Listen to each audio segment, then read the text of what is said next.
we'll guide you through how to update Claude. If you find this helpful, consider subscribing and liking the video. First, open your web browser and go to the Claude website. Log into your account if you're not already signed in. Once you're logged in, look for the account icon, usually located in the lower left corner of the web page, and click on it. This will reveal a drop-down menu where you need to select Settings. On the Settings page, navigate to the Software Updates section. In this section, you'll see if there is an available update for Claude. If an update is available, you'll see a button labeled Update Now. Click on it to initiate the update process.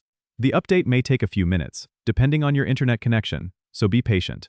While it's updating, make sure not to close the browser window or shut down your computer. Once the update is complete, you'll get a notification confirming the update was successful. It's always a good idea to restart your Claude application to ensure all new features and improvements are properly loaded. If you encounter any issues, you can visit the support section on the Claude website for troubleshooting tips or contact customer support for assistance. Keeping your software up to date ensures you have the latest features and security enhancements. Don't forget to subscribe and comment if this helped you out.